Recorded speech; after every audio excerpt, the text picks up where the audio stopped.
Hello, Glenda here. Today I am with my husband Daniel and we are going to talk about swatches for watercolor paints. I am a painter who uses all kind of media, and one of my favorite ones, because it's very portable, is watercolors. And I also know the importance of having a good idea of the correct hue that you need for a specific painting or project. So I started collecting swatches to create an inventory of the colors that I have. This is so helpful because if you are like me, you sometimes you lose track and you don't know which colors you have and which ones you don't have. And so it's very good to have something that shows you what you have, right? So I created these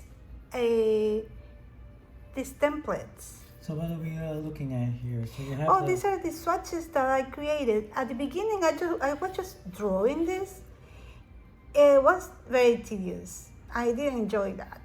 So I created this in a PDF format. Then I decided to do it also as cut files, so I can cut it with my digital cutting machine. And I created some SVGs and studio files. This is a lot of fun to do it because now you don't have to worry about measuring and all that. Everything is there. You can print this, you can cut them, so it's a lot of fun. As you can see, I have all my colors here. Not all of them yet because I'm still working on this, but a lot of them. So you have the top box for information about the color that you wrote in, huh? Yes, and that is the interesting thing. You see, I have here, all of them have this part here, which is for a specific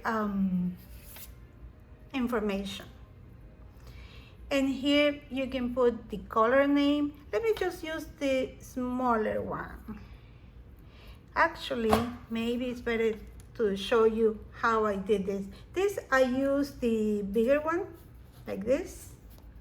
You see, so you trace around. I use a pencil, and I also use a Sharpie with a ruler to make this line here in order to show the transparency of the paint. But here in this area, I put the color name, the manufacturer. Here I put the pigment name, and you're going to find that in the package label. It's usually there. So if you see like PB19 is P for pigment, B for blue, and then the number that is going to identify the color. And that is very important to know because many different manufacturers have different names sometimes for a specific pigment. But if you know the name of the pigment that you want to get, then it doesn't matter which brand you buy, because you know which pigment you are going to get. Also, you are going to maybe put the rating. You are going to put the opacity, and the opacity is going to, I put a little square, and the square is empty if it's transparent, completely transparent. A little half fill if it's not completely transparent, and all fill if it's opaque. Also, sometimes you have the series numbers. All those things you can put here. So I have these small ones they're super cute because these are only 2x2 and you can put them in a ring like this. Also, you have bigger ones so you can put more information in them. And I also found important to make something like this that has more space. And you know what's this space for? Nope. Okay, and this space is for this kind of thing. You know, here you're going to put the color. So here in this area, you're going to put very concentrated the color, what is called the mass tone. Mass tone is the color when it's more concentrated and then diluted. Then I wanted to compare how this color reacts, for example, with sap green. So in one side I put this color. First I put some water. Then I put the color here and the sap green here, and then I connect both of them. I see the color gradation that I get from both of them. Also, I did that, for example, with Viridian or with green gold or with phthalo green. And that is very useful to make mixes. As you can see, I also did that with other colors. And very, very useful when you decide to fill your palette with different colors. But I want to have a little bit of an experiment with you. For the 2x2s, you can cut them with scissors, with whatever you want, or in the die cutter machine. But you can also use a punch. I use this 2x2 punch that is actually a little bit bigger than 2x2, but it's okay. It's good. You want to do this? Yeah, just let me try. Okay. You just put the paper there and then cut it.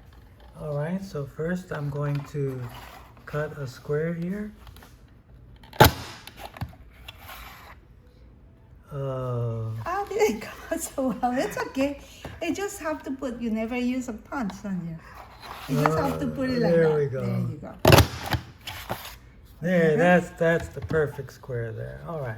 Now, So now you get your, So I'm going to take the template, the 2x2 template, and I'm going to draw the squares. yes. So so not only that. This is the first time that you do Yeah, this. first time I've ever touched this. So it's just a circle here as well. And this. Oh, and you're then- doing great.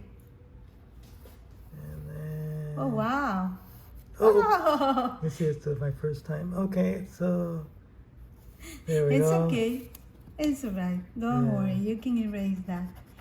I think the second time that you do this will be better. There we go. Now you are going to make a little hole here using a punch or something. Just make the hole like this. And I make, the templates come some with the hole and some without the holes. So you are able to use a ring or not, whatever is your preference. Now, you are going to take one color, just any color. Let's say that you want the permanent magenta, PV19. Take your, you are going to write here the color, PB19. permanent magenta, PV19. So permanent magenta. I write perm magenta. Yeah, just whatever you want. Perm However is your system. magenta. And here you are going to put PP19. is PY19 P. because pigment. 19. Okay. Now you're going to take your water and brush. Oh, before that, I usually put a little bit of Sharpie here to see the transparency of the pigment. Okay, now I'm going to paint. I'm going to paint this swatch. So any yes, suggestions? you put this, just put your brush there. Okay, any suggestions on how to apply? Yes, here you're going to put the full strength. Should I go like on the side like that? Just like that. Yeah. No. Nope. There's more water then. Wait, yeah, just you need water because this is watercolors. Okay. Okay, so you get some color. Get some color. And then I just apply like that, huh? No, start like this, and no, start like here. Here? No, inside. It has to be inside. Okay. Like this. You see how the color is? And then you want the strongest saturation here. And then you continue. Gradually like that. And don't drag the whole thing. Get more water, please. Okay. And then, no, start from here. Okay. There you go. Well, this is your first attempt, and I'm sure the watercolorist here can do a better job, but you did well. It's more or less that. So yes, so you can use a punch, or you can cut them by hand, or use your digital cutting machine. So when you finish, you have a complete reference there of what that particular watercolor and paint looks like. Yeah, that's yours and this is mine. Yeah, that's much clearer. You know, putting more paint here and then gradually Yes, exactly. tapering off. Exactly. So remember also that you can print them like this, and then you can use watercolor paper to do that.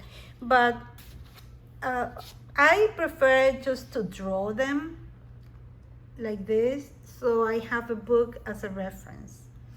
All right, thank you so much for your attention today, and we'll have more tutorials soon.